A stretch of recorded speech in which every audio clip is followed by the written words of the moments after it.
Good morning. Dr. Dina Churchill, innovator in health and wellness, and we're here for our 11th moon meditation today. So we've gone through 10 different astrological signs, watching that moon transit, taking characteristics from each of the different constellations and blending it with the chakra system to bring and guide our meditation. So if you didn't get the memo, you'll need a mirror for today's meditation. So if you don't have one handy, maybe you can take your phone or your computer to the bathroom, but we'll need it in about 5 minutes or so. So a mirror would be great. But this morning, the moon is in Aries. So in Aries is the ram, right? So the ram loves to kind of kick up the dirt and toss around those horns and has kind of a bold, energetic disposition, fiery disposition. We can tend to be a little more argumentative in an Aries moon, and even those who are meek in an Aries moon will stand up for their own personal beliefs and feelings. It's kind of a selfish, me-first energy, so we're going to harness that. We're going to harness that me-first energy and put it back into ourselves later on in the meditation. But we just left Pisces, and Pisces is kind of a watery, emotional moon and would rather kind of retreat from conflict with their favorite addictive substance, wine, chocolate, whatever, and run away from the conflict. Aries will stand there and will say, bring it on. So it's a good time to kind of start new projects. We just finished a new moon, which is a great time for new beginnings. So if there's a project that you need to start to be bold and brilliant and energetic, today and the next few days is a great time to start that. It's also Ash Wednesday, so happy Ash Wednesday for Christians that are watching. So I thought I would wind that idea into the meditation this morning too. So in Christianity, this Ash Wednesday marks the beginning of Lenten season, where Christians believe Jesus was resurrected, of course, and symbolizes the death and then the repentance. So it shows the repentance and the mourning for their sins. So I thought I would kind of repackage that a little bit into our meditation. You know, when Christians have these ashes put on their foreheads in kind of a Ash Wednesday ritual, they're to say, repent and believe in the gospel, or remember that you are dust and to dust you will return. So in making it more universal, I thought, to say, instead of believing in one gospel, because everybody has their, sacred books, is if we could use as an intention this morning to believe in the unconditional love and grace that surrounds us eternally. And instead of remembering we are dust from the earth, if we could remember that we're stardust. We're really just carrying around this carcass, but we're much more than that. And dust from the earth makes us seem insignificant. If we remember we're stardust, it helps us connect to our solar chakra, which we're going to look at today, which is really our internal fire, our divine spark. So we'll use that as our intention. So believe in the unconditional love and grace that surrounds us eternally, and remember we are stardust, and to this we will return. Now, the Manipura, the solar plexus, is the third chakra, and it represents kind of the sun. So it's yellow in color. It vibrates to musical note E. It holds all the organs of digestion. So your stomach, your spleen, your liver, your gallbladder, your intestines, your muscular system, adrenals, the kidneys. So it's a powerful area. Powerful because it's the center of our power. And it's also where we have our confidence, our ethics, our morals, integrity, and personal choice. So I think right now where we are in our humanity, this is the most important chakra. It involves being authentic, being authentic to who we are, being congruent with our beliefs and our values. It also involves integrity, again, following our consciousness and not doing or saying things that are incongruent. And the most important part of this solar chakra is knowing our power, knowing this is your power source and that you have power. Because you see, those who are out of balance will try to overpower others, like in a narcissistic way, and will try to bully others. And or if you're not in touch with your power, you could go the opposite direction, where you are codependent and you're trying to suck someone else's power. So relationships really reflect the health and condition of your solar plexus. So a narcissist who comes off as being very confident actually has their own power shut down. That's why they need to overpower. Or somebody, again, who's very meek and mild, again, who hasn't attached, has to kind of hold your power just to feel powerful. So the relationships really will reflect, again, the health of your solar plexus. And the power to choose, again, is really important. So what we're seeing right now in the world with all these mandates for things, mandates for smart meters, mandates to leave your farm because the land has been zoned to something different, mandates to have vaccines, mandates for different hospital procedures and organ donation and things. This is crazy. This is narcissists. These are bullies wanting to take over your power, and we're allowing it. We're surrendering our power by giving up to these mandates. So even if you don't understand the dangers of vaccines and you think vaccines are helpful and they're a part of a healthy population and that smart meters are just going to make life easier for you and the radiation's not going to hurt you or your family, even if you believe, even if you think that that's a healthy thing, you still want to maintain that choice. You still want to maintain that personal power. Otherwise, you're giving up your solar chakra. You're giving up the power that makes us human, that allows us to decide. So this, I feel very strongly about, this is your power center.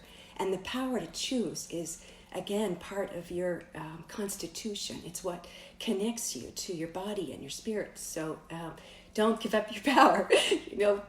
These, you have to fight these things in order to maintain your own solar light and fire.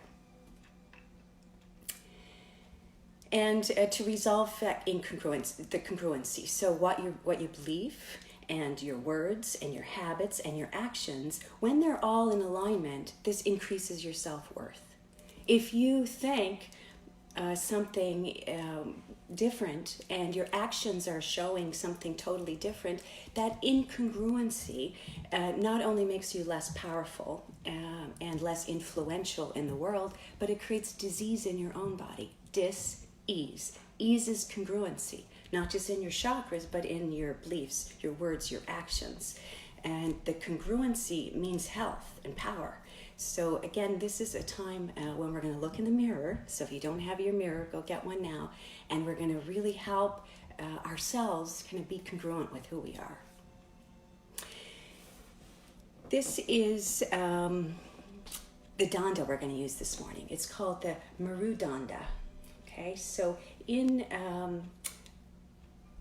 yoga, mudras are a part of helping program our brain, helping create an intention for our practice. So the Maru danda is one that's for the solar chakra. And if you look at the 5 fingers, they all represent the 5 elements. So we have water, earth, air, water, earth, space or ether, air, and fire. So with this mudra, danda means staff or spine, we're holding our fire up.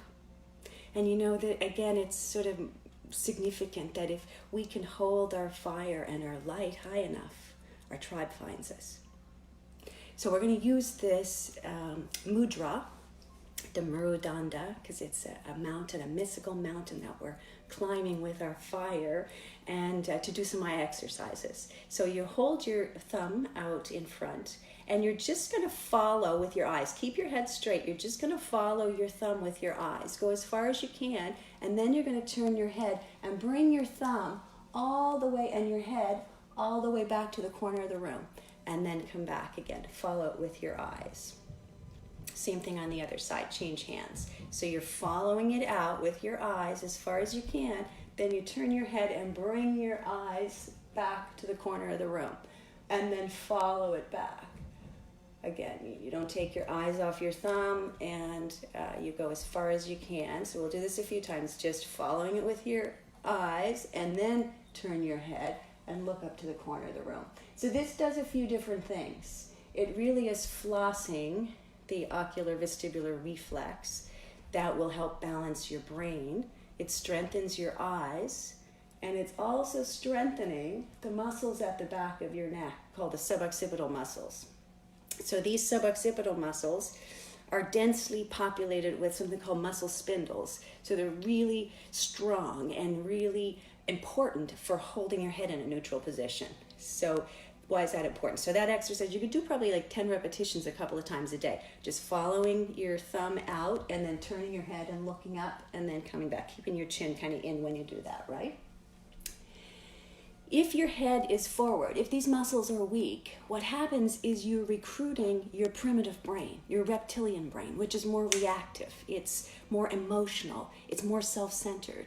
If you have your head in a neutral position, because these muscles are strong, because we're looking at kind of the spine, right? Strong. Then what happens is that you're recruiting your frontal cortex, which is more universal in its thought. It's more evolved. So it's a higher level of understanding. You see the world as a more loving place, and you're more you're more humanitarian and giving in your service. You see the world as a loving place. So the position of your head and the position of your eyes actually affect the constitution or your mindset of your brain. Now there's, so when your head is forward, the other thing is your eyes are looking up. And when your eyes are looking up, you're in kind of fantasy and imagination. If you're looking straight ahead, which we're going to do in your mirror today, then you're powerful. Then you're connected to your real self. And this is, there's many books about this. I really like this book called Personal Magnetism, Edmund Shaftesbury. Again, looking at eye movements and how they're powerful. But NLP talks about this too, and neuro-linguistic programming, and how you can actually see if somebody's lying based on, where their eyes go when you're talking to them. And the most pure and effective and powerful and magnetic people can look you straight in the eye. So eye contact and posture are two important tenets of your confidence and your solar chakra. So we're going to practice today first, just looking ourselves in the eye, straight on, and asking some serious questions, and then you can go out and practice it with the people around you. Now, I've had a very,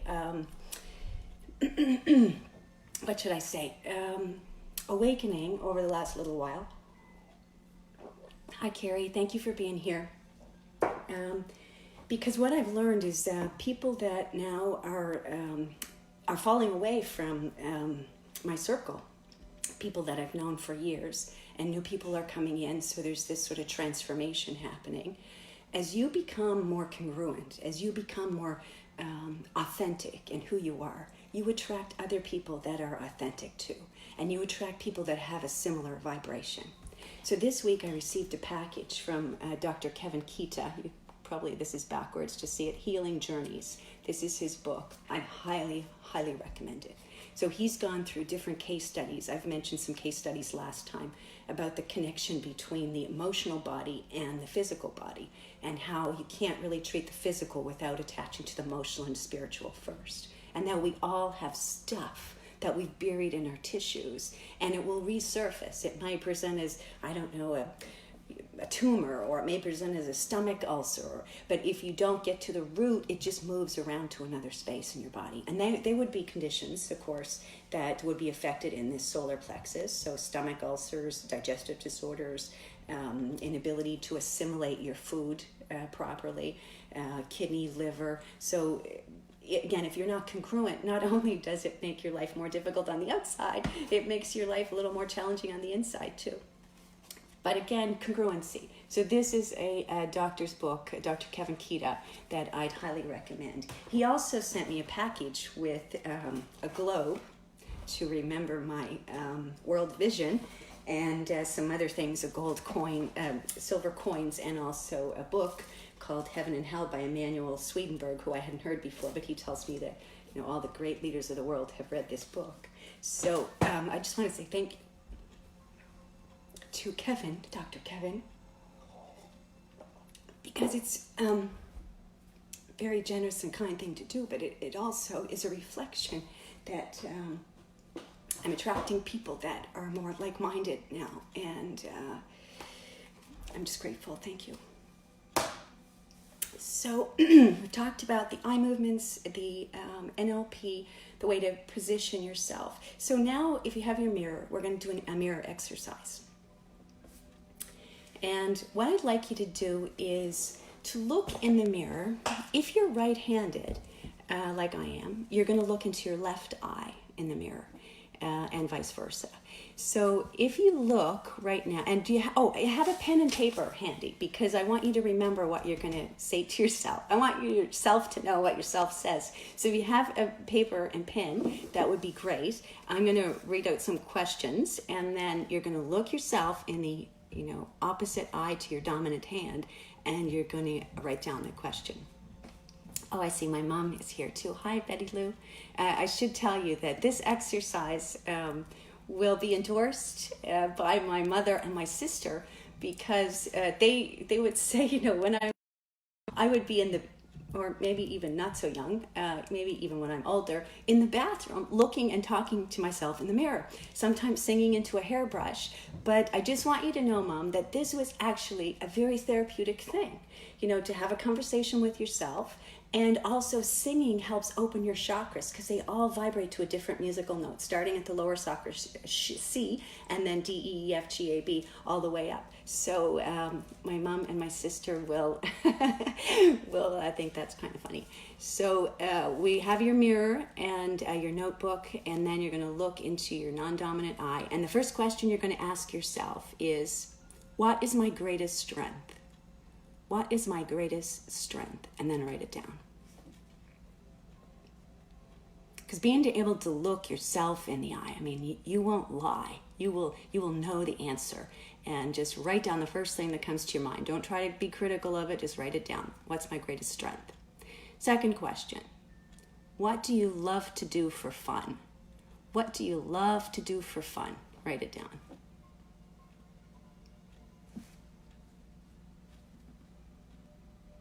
Third question. What inspires me? What inspires me? Get the answer. Good.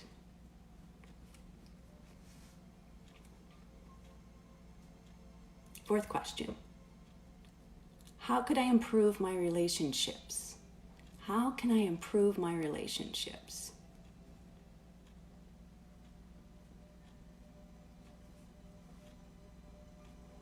When am I congruent? When am I congruent?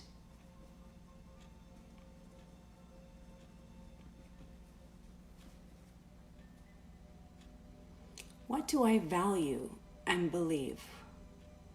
What's my highest value? What do I believe?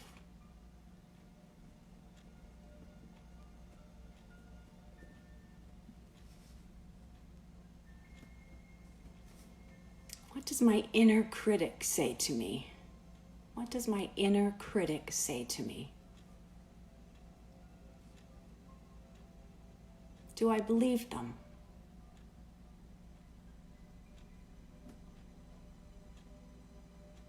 Now, my favorite one. If I really, really loved you, what would I do? Dina, if I really, really loved you, what would I do?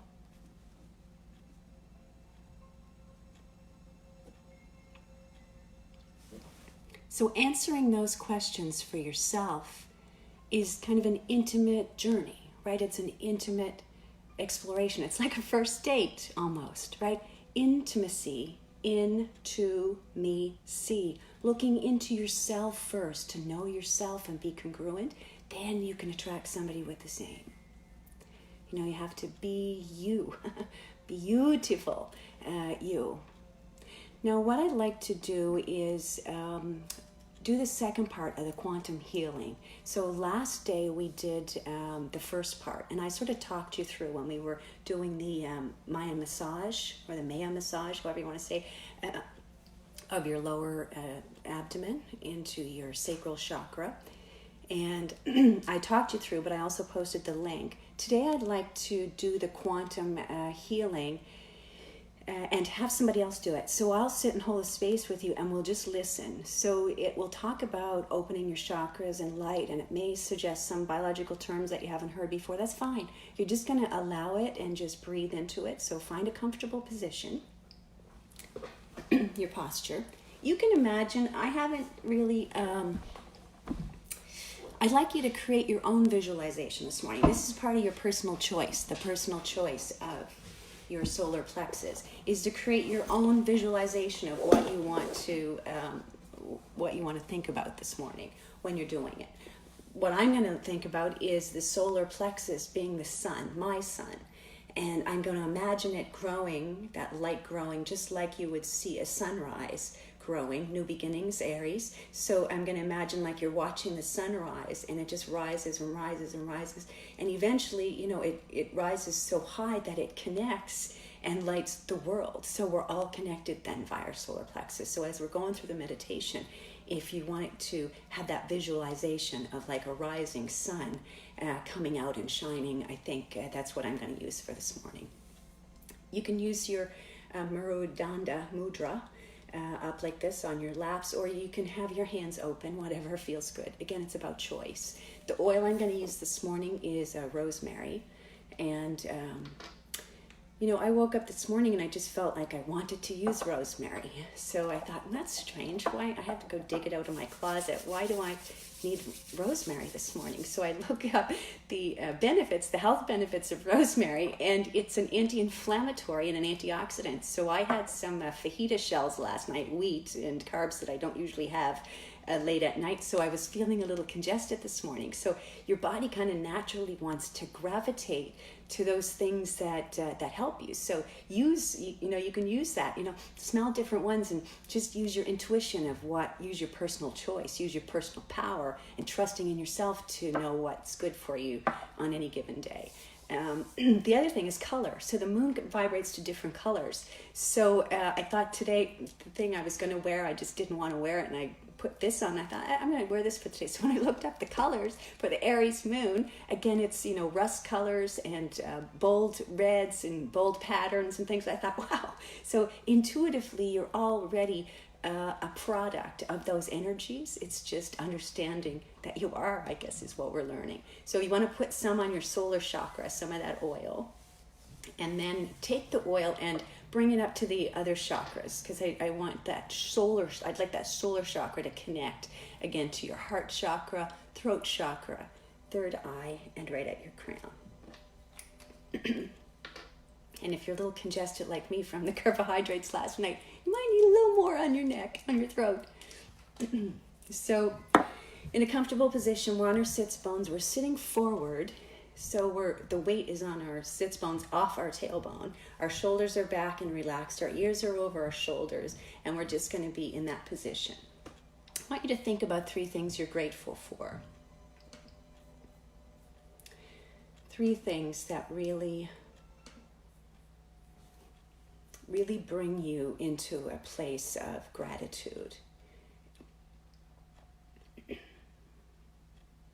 Maybe things that either demonstrate your personal power. So a situation maybe you're really grateful for, that you stood up and stood in your own power, allowing others theirs, right? That's part of being powerful, is that you can allow others, you may even encourage others to be powerful too.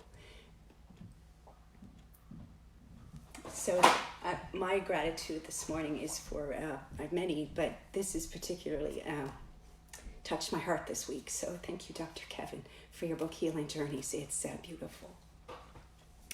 So now we're going to come into our position, and I'm going to play this quantum healing.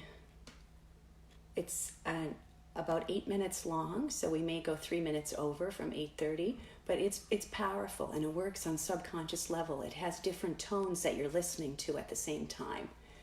So let's turn it on. Feelings of insecurity that may have resulted. General healing. I correct all electrical switching within my energy meridians.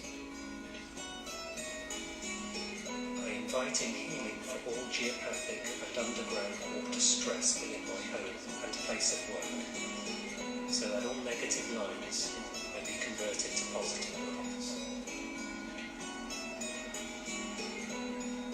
I maintain an optimal aura width and integrity, so that my energy field is protected from unwelcome interference. I return sensation, I know. This feels too harsh for me this morning, so I'm going to talk you through this. Inhale and exhale. Inhale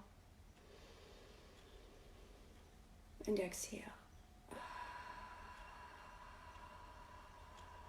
Good. Now as you inhale, you're imagining your sun rising from your solar plexus, so you can feel your air filling out that solar plexus.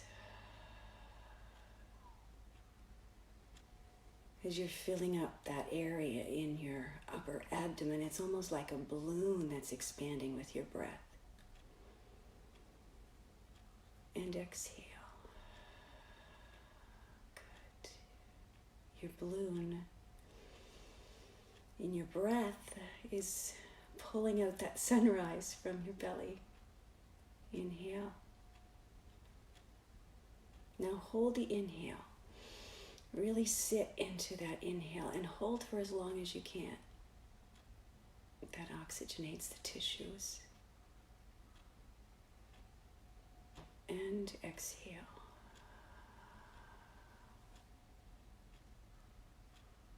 Inhale.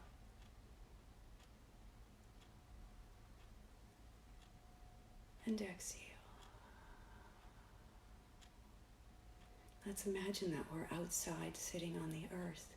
That way we can ground from the energy of the earth and take that grounding up into our body. So as you feel your weight of your sits bones on the earth, you're imagining that those are your roots into the soil that provides stability. So you're unwavering in your position. And as you breathe in, you're breathing up the energy from the earth to pull and to encourage that sunrise into your belly. Inhale. Hold the inhale, holding the sun up, up, up. And exhale.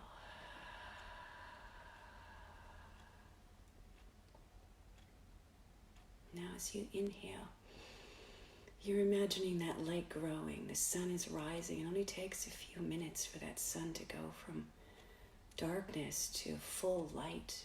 So it's about 3/4 risen, and you can feel the warmth of the sun on your body, but particularly in your solar plexus. And you can see that sunlight is the same color as the light in your chakra, in your solar plexus. So you're bringing that sun into your sun, and you're bringing your sun out to meet that sun, our earth. Inhale. Holding the inhale, holding that yellow, brilliant color sun that's shining from your belly. And exhale. So you can feel the warmth and the power and the nourishment from that sun within you. You're strong on your sits bones. You're buried, your roots are buried into the earth, holds you in an unwavering position in your values, in your beliefs, in your power. As you inhale, allow that solar plexus to grow. And because you're so fulfilled, exhale. Within yourself, you love to see others lighting up their solar plexus too. You know, in our field, it was just you and the sun, but now suddenly there's all these people appearing, sitting on this grass next to an ocean, and you can see that their solar plexus is opening too. You can see everyone has this sun in their upper abdomen, this golden light. Inhale. Hold on the inhale for as long as you can, filling up your body with oxygen and sunlight and nourishment from the earth. And exhale. You know, we have all of what we need to be powerful.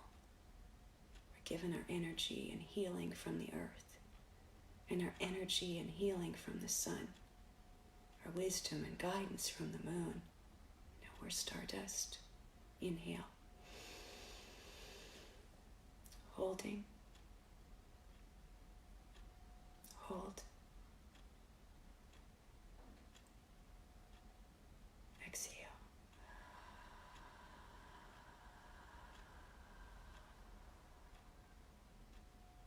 When you exhale through your mouth, you're cooling your body. If you want to retain that internal fire, just breathe through your nose, in through your nose. Hold on the inhale and out through your nose.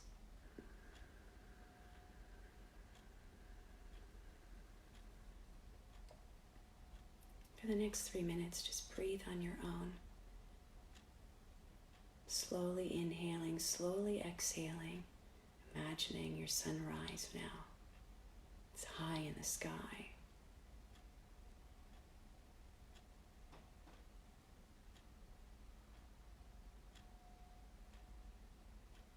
If you really, really loved you, how would you stand in your personal power?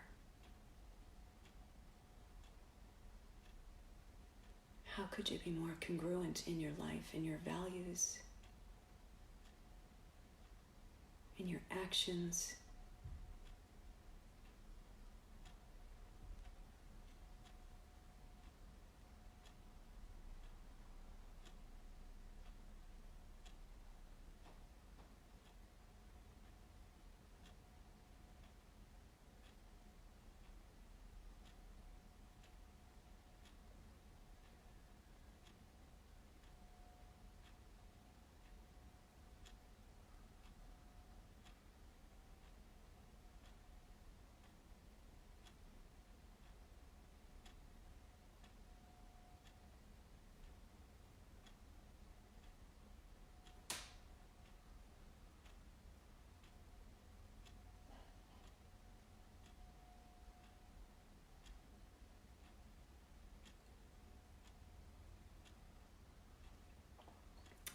Start to wiggle your fingers slightly and your toes. Maybe rock back and forth on your sits bones.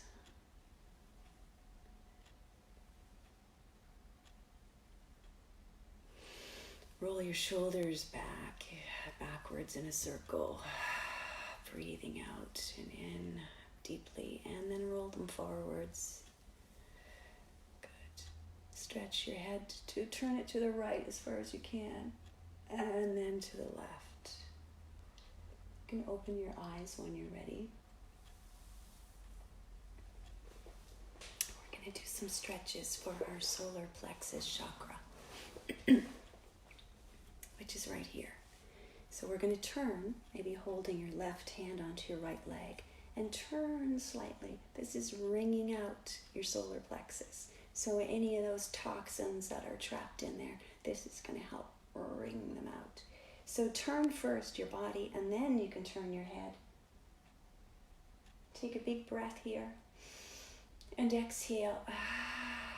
And we're going to turn to the other side, the same thing. So your right hand on your left leg, and you're going to twist your body so you're wringing out your solar plexus, really giving it a good rinse. And back again. Big breath here first. And then back. Good. Now we're going to bring it in this way. So just sort of slouch. And that's what happens when you're not powerful, right? You adopt this posture where you're forward, you're looking at the top part of your eyes, your head is forward.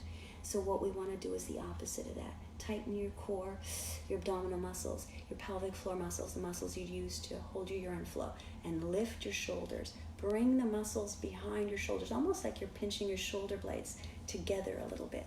Now this is the posture that opens your solar plexus.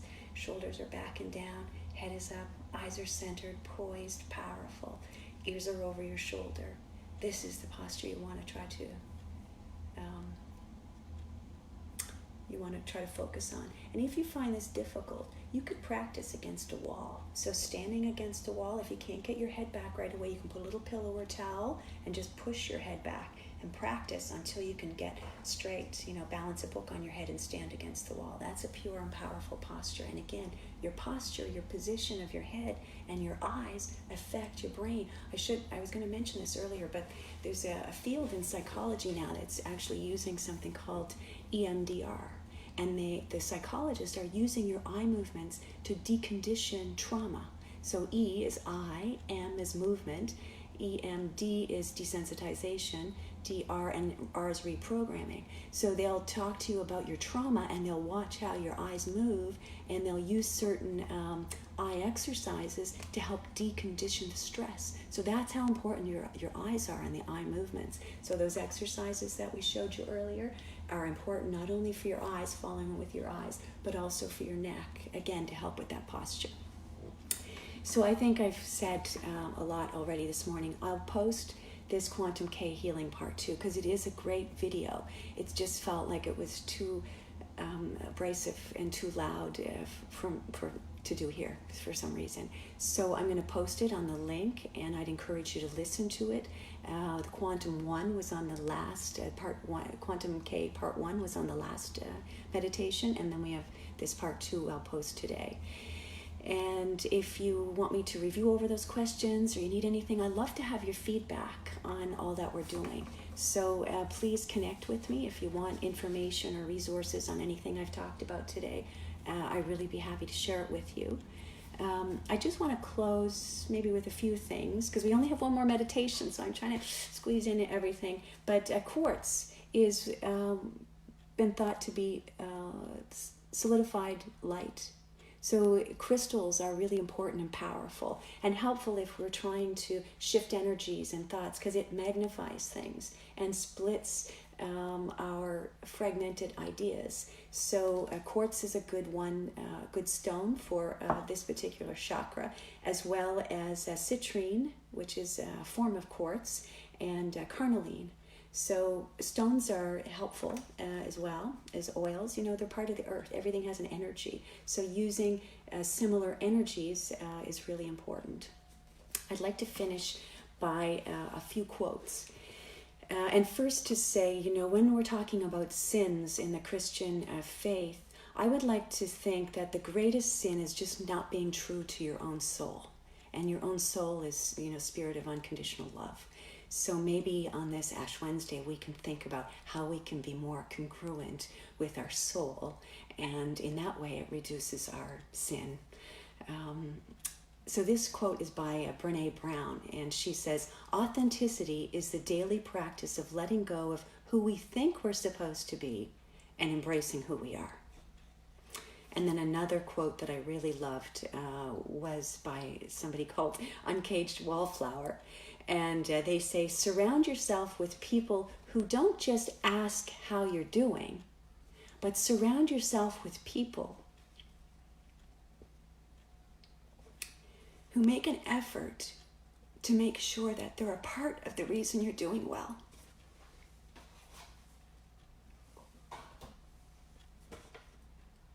So thank you for being here. Thank all of you because, you're my tribe too. I'm your tribe. And thank you to Dr. Kevin, especially this week. We have one more meditation left, and that one's going to be on Saturday at 8 a.m. Moon is in Taurus. Most of them are uploaded on YouTube, although the quality's not the best. And so you'll find the moon meditations there on my Facebook page. And my blog, healthtruth.blog, is where you can send me messages. There's also some articles there. The article on mandatory practices, that would be a good one for you to have a read over, given what we're talking about in our personal choice and maintaining your power. So I'm going to post that as part of this link too. And I think that was all for this morning. I just wanted to, again, thank you for being here. Invite you to reach for the stars, envision and achieve your personal best, and most of all, enjoy the journey. This is Dr. Dina Churchill signing out. Namaste.